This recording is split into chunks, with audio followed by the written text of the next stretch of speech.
What it was, what it do, it's your boy King M. Back again with another one. So,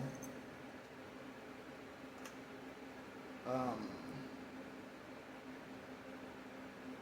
good evening, everyone. I hope your day is going well. I hope everybody is getting something constructive done. I hope you all get this message as well. Um, so yeah, we got some hot topics real quick. I told you I was gonna get back on my Grizzly, so I'm trying to now. So first news that we have for today is I already talked about manifesting things. I can't remember if I spoke about this in real life or at this. I can't remember if I did a video on this already or not, but regardless, I'm gonna speak on it again because it's that important that it needs to be spoken up on. Manifesting things. So me and my wife had a fight. I made up a lot of her so I could scare her into acting better. Like I basically told her, somebody got the eye on you. They say if you do such and such again, that's it. I made it up though. Fast forward a day, 2 days maybe, we get into a real live fight. Like we arguing back and forth, and it got out of hand to where as though a third party got involved and took matters into their own hands. All they heard was us yelling, and they heard her yelling. Stop hitting me, stop hitting me. Mind you, I wasn't hitting her. She just started yelling, stop hitting me, because it's sad, but that's like her go-to mechanism. Like, I keep telling my wife she can't play like that because people not going to take that as a joke. For one though, if I put my hands on my wife, I'm 230 pounds. My wife is 170 pounds. She's not that small, but she's smaller than me. And she's white. Blonde hair, blue eyes, white girl. Poke her hard enough and it's going to show. If I was to put my hands on this girl, you would see the bruises. That's what I'm trying to tell people. I don't condone violence. I don't condone men putting their hands on women. That is cowardly stuff. Any guy I know that's moving like that, I ain't got no rap for you. And if I catch you doing it in my face, just depending on how mood I am, I might get involved. So that's my take on putting your hands on women. Don't put your hands on a female. Even if she hits you first, let's be real. If she don't got no win on you, and I'm saying, if she put her hands on you but it don't phase you, man, let that shit go, because it ain't worth you going to jail over this chick, because this is the same chick that's probably going to forget about you when you locked up. So that's just dumb. Don't do that. Please don't do that. Real quick, I would appreciate it if you guys could like, comment, and subscribe to the channel. We're on the road to 1,000 subscribers, and we will be victorious.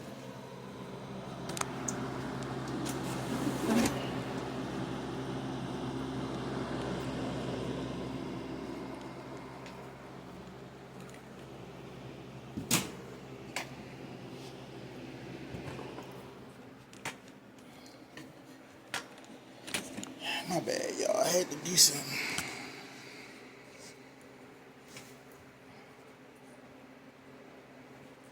Alright, so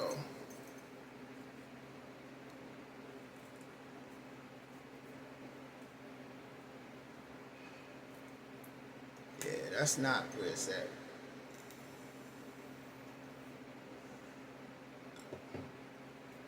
Putting your hands on the females.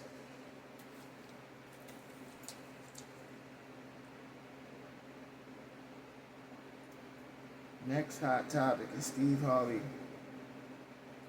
and his Family Feud show is in hot water for transsexual He's in hot water because of some statements he made during the episode when it was all transsexuals on the host. So they try and blast him for that. If you want to know more about that, you're going to have to research it yourself. I really didn't want to talk about that too much. I just wanted to let that be known that they trying that bullshit again with another one. Another black man. They trying to smash him and slander his name for something that's not even like, come on now, that man been doing that show for all this time. Y'all know he ain't take none of that stuff serious. He just be joking on that. I feel like if they couldn't handle the jokes, they shouldn't have went on the show. That's how I feel. Y'all know he's a fucking comedian. He's gonna crack jokes. He's gonna try to make the crowd laugh. He's gonna say stuff to try to get the ratings up. You know what I'm saying? I don't think he be laughing at none of them. I think he be laughing with them. Some of them just don't find it funny. But yeah, Steve Harvey don't mean no harm, man. Come on, man. I ain't gonna lie, I'll be the first one to tell you if he was out of order. And I really don't think, I ain't watch it, but just from what I know about Steve Harvey, he's a great man. He's actually one of the few people that I listen to motivational speeches that's not like a motivational, like he's not a motivational speaker. He's an actor slash comedian slash talk show host. But he does do speeches that turn out to be motivational. He's not Eric Thomas or Les Brown or any of these great motivational speakers. He's just a man that made it in life. So that's my take on that.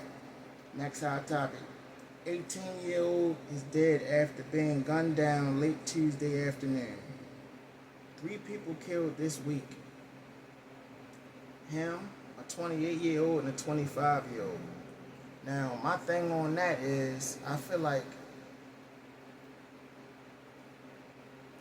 Brandon, you better be careful, bro, because you just was talking about how you lowered the crime rate and how the city is doing much better and this, that, and the third.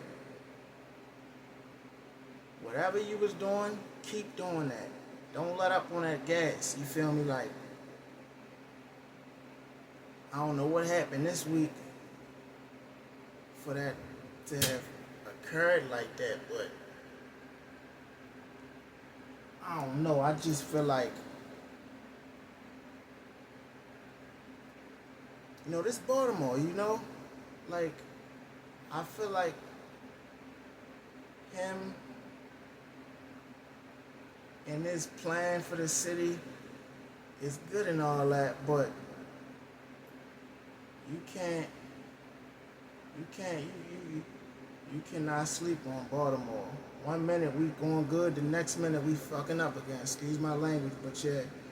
So, I feel like the violence that's going on in the city is we doing better now, but like I said before, oh yeah, that's what I was saying. That's all fine and dandy, but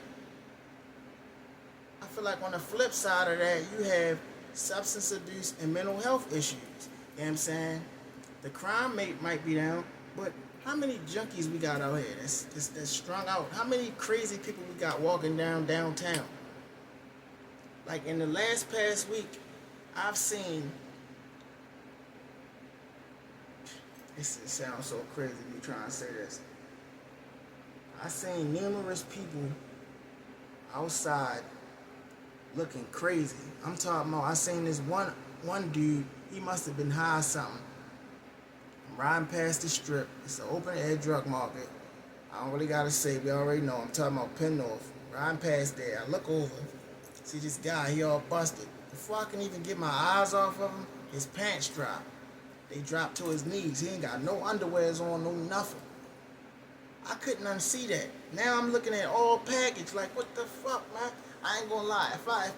If I could have got out, I would have probably beat him up. Like, come on, man. What are you doing? There's kids out here. Like, I don't care you high, none of that. You feel me? We don't condone violence, but that's disrespectful. Like, get yourself together. What are you doing out here? You looking crazy. You feel me? I don't like that type of stuff. Like, even the females that be out, cause it's this one chick. I don't even know her name, but she be outside butt naked. You know what I'm saying? A few times I done seen her out that bitch. Kitty cat, chat, titties, everything out. You feel me? And it don't look good either. But I'm just saying, it's crazy. Like, what are you doing? And this chick is not old. She probably like she around my age, probably in her 30s, no older than 35. I'm gonna say no older than 40. But don't get me wrong, the right dude, the right crazy weirdo would rape her. You know what I'm saying? They would see her like that and they would rape her. You feel me? And it wouldn't be nothing she could do about it because she already out her mind. You feel me? It's like, it's crazy, man. We gotta get better with it, Baltimore. We got to. Alright. Trending topic. It ain't trending to me, but on the net it is. So, here we go. Lil Nas X arrested for running around, and I just said this. He was naked and he charged at an officer. So, I don't know if he in the hospital or if he locked up, but that's crazy, bro. What you was out to Tunchi? Last but not least, we got Lamar Jackson. He got his foot injury. Now, my thing on that is, watch how that situation come back to bite us in the ass later on. Like, I know how the Ravens is, and I just know how stuff is. He got this foot injury. Now, when he start messing up later on down the line, this foot injury going to have something to do with it. That's bullcrap. They keep counting us out before we can even get counted in. Like, come on, man. Like, I'm just saying, man. I don't think we're going to the bowl already. Like, foot injury, what are you doing? Like, come on, man. It's crazy. I ain't liking that. I forgot about this. So this is the last piece of news that I'm going to talk about for this video. The Mendez brothers, they trying to get out, I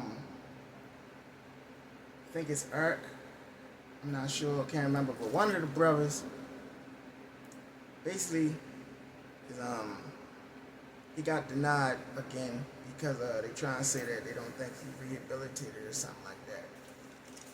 I'm going to be honest, that trial wasn't right. Like, I don't know if they did it or not, but I feel like they father molesting them when they was kids.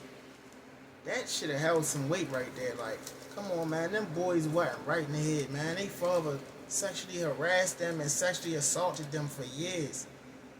Like, that shit crazy, man. Mom Dukes know about it.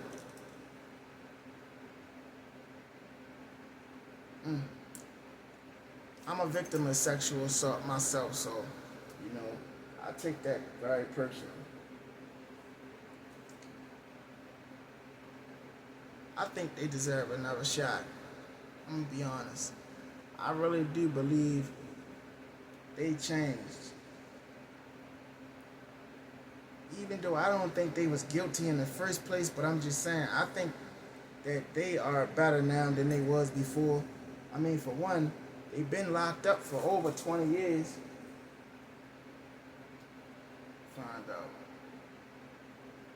How long has the Mendez brothers been locked up? According to ABC News, the Walt Disney Company, Eric and Lyle Menendez were resentenced on Tuesday to 50 years to life in prison, which makes them eligible for parole. The latest step in a years-long battle for the brothers trying to get released after 35 years behind bars. 35, right. They were resentenced on Tuesday.